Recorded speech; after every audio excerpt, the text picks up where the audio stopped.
Mi najčešće ne angažujemo te ljude nadalje koji odbiju jedno. A da li je zaista će biti skinut? Recimo da ste ih zvali drugi, treći put. Da li bi morali da ih skinete sa socijalnih davanja? To se već tiče o merama radne aktivacije. Naravno da smo ih upozoravali na to. Niko nije skinut sa novčane socijalne pomoći i tako da je to tako. Kažete, kasnilo se što se tiče radnih angažovanja, kasnilo se što se tiče dečjeg dodatka. Kako to sada ide? Dečji dodatak nije u ingerenciji Centra za socijalni rad. Što se tiče radnog angažovanja, tu je negdje isplaćeno do 19. listinga, to znači negdje početak aprila, mada i pre toga se značajno kasnilo, ali ova gradska vlast je značajno ubrzala to, tako da očekujemo da će u nastupićem periodu to i ovaj deo ubrzati i to nije neko značajno zakašnjenje. Koliko je to meseci? Maj, juni, je li tako od maja na ovamo? Maj, juni, juli, avgust, ali znate vi platu čekate mesec i po dva. Da. Tako da...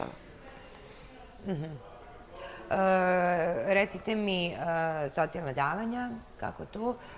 Jer je sve više i više oni koji vam se javljaju za pomoć i za te neke, da ostvare ta neka prava koje imaju, ili je to nekakva stagnacija sad malo? Kada se pitanju socijalno davanje, imamo socijalno davanje koje se finansira iz budžeta grada Niša i koje su definisana već navedenom odlukom i socijalno davanje koje idu iz budžeta Republike i to su novčane socijalne pomoći. To je dakle ono što primi svakog meseca. I ono što finansira grad, to su jednokratne novčane pomoći i to radno angažovanje. Jednokratne novčane pomoći, prosto imamo puno zahteva, nekada i nerealnih, ali ima značajan broj ljudi koji se nalaze u teškom stanju socijalne potrebe. Tu su stručne službe koje procenjuju njihov status, njihove potrebe, trajanje tog stanja socijalne potrebe u smislu hitnog reagovanja. U slučaju, pretpostavljam, bolesti ili tako? Tako je. Samo sekundu, staćemo tu, imamo nekoga na vezi pa ćemo da nastavimo. Ko je sa nama? Dobro jutro. Dobro jutro. Dobro jutro, izvalite. Pozdrav vama i vašem gostu. Hvala i mi vas pozdravim. Ja sam redovnik gledalac koji postavljam pitanja na stručne ljude. Izvolite. Ja bih da pitam gospođu u Centru za socijalni rad. Ja sam prvi stepen telesnog oštećenja slepih slabovidih od 2009. godine. Nisam mogao da ostvarim pravo socijalnu zaštitu 1000 dinara što daje kao socijala.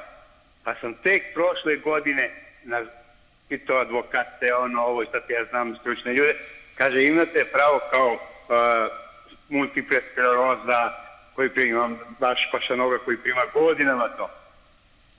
A ja jedva sam sad ostvario. I sad Savez slepih poslali spisak obnovu, ima svi, meni nisu poslali za skidanje komunalnog za vodu i za iznošenje smeća. Koja je to priča? Ja sad imam zakazano kod Vučića. Ne bih želeo da vređam institucije gradske, pošto živim u Nišu, volim Niš. I tražim samo da ne idemo od šaltera do šaltera više. Evo sad slučaj. Dobio sam popust za toplotnu energiju. Po Žiku sam postavljao pitanje. Sećate se vi? Ne znam da li. Znate? I skinuli mi od tih 1000 dinara koji sam primao prvih 6 meseci, od tih 1000 dinara skinuli mi 4000 kao popust za toplotne energije. 3800, to sam od instituciju dobio uverenje. Molim vas, to vam pamet. Šta se radi? Hvala vam što nas gledate i što ste sa nama. Evo, Javorka, čuli ste? Što se tiče tih prinadležnosti, to je, rekla sam, već definisano odlukom o prešenju prema u socijalnoj zaštiti Skupštine grada. Ranije su te prinadležnosti bile veće. Sad je to nekih, za radno sposobne, to je nekih 1000 dinara ukupno za smeće, vodu i zemljarinu. Međutim, što se tiče grejanja, takođe je to obuhvaćeno za radno nesposobne, ali postoji i mogućnost da se podnese našoj upravi za popust za toplotnu energiju. Ali to je za radno nesposobne. Čovek je, koliko sam ja shvatila, 2009. je radno nesposobno. I ja sam tako shvatila, zato kažem da može da dođe kod vas, da vam se obrati i da to može da se reši. Našoj upravi da podnese. Upravi za socijalnu, dečiju i primarnu zdravstvenu zaštitu. Stali smo do socijalnih prinadležnosti koje daje grad i koje daje država, ali tako? Tako je. Znači, kada su u pitanju jednokratne novčane pomoći, takođe ima veliki broj zahteva. Ima užasno teških ljudskih sudbina na koje mi moramo da reagujemo. Svako smatra da njegovo stanje najteže. Nekada naši građani reaguju, nekada s pravom, nekada ne, jer oni nemaju uvid, onaj koji mi imamo, uvid u teško stanje pojedinih porodica ili pojedinaca i mi moramo da reagujemo tamo gde je najteže, mislim, moramo urgentno da reagujemo i prosto vi ne znate u toku dana da li ćete imati neki zahtev gde morate da baš odmah reagujete, da li je to smrtni slučaj, da li je to bolest deteta, da li je to operacija neka, da li je to elementarna nepogoda kao što je sada bilo ovo u Rasadniku, kada je izgorela zgrada i kada je tih 15 porodica ostalo bez igde ičega. Znači, to su neke prioritetne situacije na koje mi moramo da reagujemo sad i odmah, ali naravno nekada ne možemo da reagujemo sami sad i odmah, bez podrške grada. Mi nemamo uvek para. Mi imamo para kada nama grad prebaci. Ali zajedno sa gradom i sa našom upravom i sa resornom većnicom se mi dogovaramo u smislu urgentnih situacija. Kažem, postoje neki zahtevi, neko je prosto navikao da podnese zahtev. Ono, prođe vreme, pa evo ga, podnese zahtev. Daj što daš. I onda se ljute. Para nema uvek i nema i nije sve jedno. A prioriteti se znaju, je li tako? Tako je. Mnogo prioritetnih ima, a i mnogo zahteva ima koji su... Ja ne mogu da kažem da je njima lako i da su oni sada da žive lepo i da mogu od tih prihoda koje imaju da se komotno ponašaju, da zadovolje sve svoje potrebe.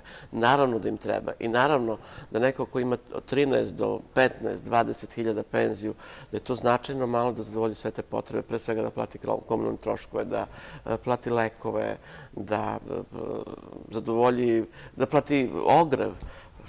To je strašno malo.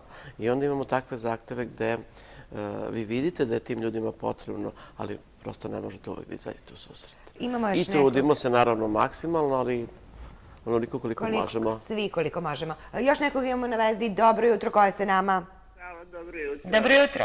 Izvolite. Slušam ovu gospođu pa ne mogu da verujem. Aha, nešto smo vas naljutili. Ne mogu da verujem, ne nisam, nego ona elaborira kao da mi ne znamo kako živimo. Ja dobro znam kako vi pomažete ljudima, a dobro znam i kako ne pomažete ljudima. Konkretno nešto? Konkretno imam sestričnu koja je operisala karcinom. Obija vam tu vrata danima i uopšte nije dobila pomoć. Ne radi žena, 45 godina sa takvom dijagnozom. Ja mogu samo da vam kažem, ne pričajte bajke, nego obezbedite novac, jer ovo ni na što više ne liči. Ne elaborirajte kako mi živimo, znamo da mnogo loše živimo. I sram bilo ovaj grad koji uopšte nema sluha za ovaj narod. Prijetno hvala. Hvala vama što ste se javili.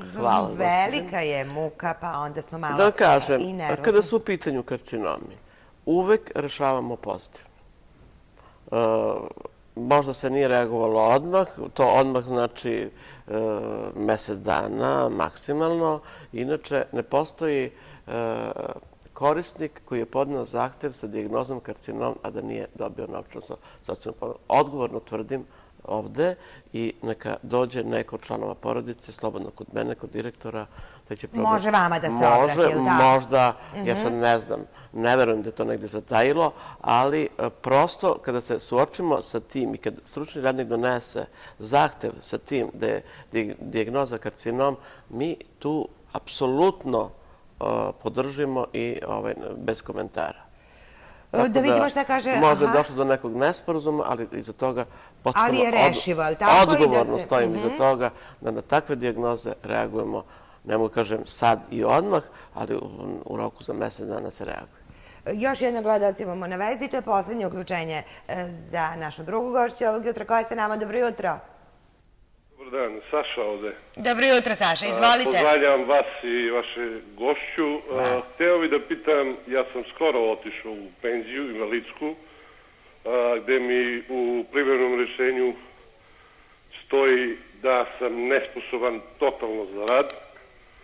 Međutim, dešavalo se i dešava se recimo da mi traže procenat nesposobnosti, jer ja sam, evo, da kažem gospođi, operisan od tumora na mozgu, na malom mozgu, gde su ostali delovi, ima izveštaje doktora, delovi tumora koji ne mogu da se sklone zbog određenih zdravstvenih, da kažem, problema, odnosno nije moglo da se skine da ne bi oštetili druge neke, šta ja znam, živci ili tako dalje i tako dalje.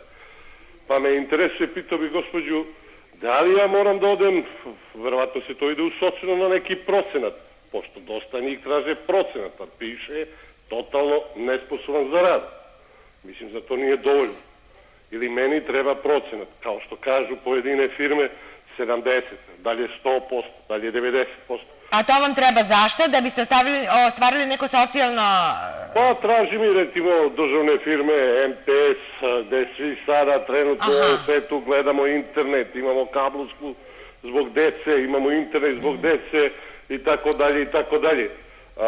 I ujedno bi pitao gospođu drugo pitanje, šta to mene kao invalida sve, da kažem, šta bih ja mogao da iskoristim, da koristim kao invalid, sve popuste. Koje popuste imate koji invalid? Tako. Hvala vam. Imam sve popuste, hvala. Hvala, Saša, što nas gledate. Je li važan taj procenat invalidnosti ako nekome piše da je skroz? Ja sada ne znam da li je gospodin ostvario pravo na nadoknadu za tuđu pomoć i negu. Oni imaju izvesne popuste, pogotovo oni koji imaju uvećan dodatak na tuđu pomoć i negu, a tu zavisi ako kada imaju 100% nesposobnosti, to su ti korisnici kojima zdravstvena invalidska komisija izveštači da su oni 100% nesposobni, oni imaju određene te prinadležnosti. Ne znam da li je gospodin podneo taj zahtev, ali ne nama, nego penzijsko-invalidskom osiguranju, zato što je on lični osiguranik i za ostvarenje prava na tuđu pomoć i negu, a nakon toga, ako stvari to pravo povlači ostala druga prava. Zavisno od procenta nesposobnosti koju utvrdi tada komisija. Aha, i komisija i utvrđuje to, taj procenat nesposobnosti, je li tako? Hvala vam puno što ste bili sa nama ovog jutra. Javorka Ranđelović, zamenik direktora Centra za socijalni rad Sveti Sava, bila naš gost. A mi idemo da najavimo Nimus. Za nešto više od mesec dana Niš će ponovo biti centar klasične muzike. Niške muzičke svečanosti, 42. po redu, počinju 26. oktobra. Otvara ih koncert Simfonijskog orkestra Niš. Solista će biti čuvena pijanistkinja Rira King. Da pogledamo.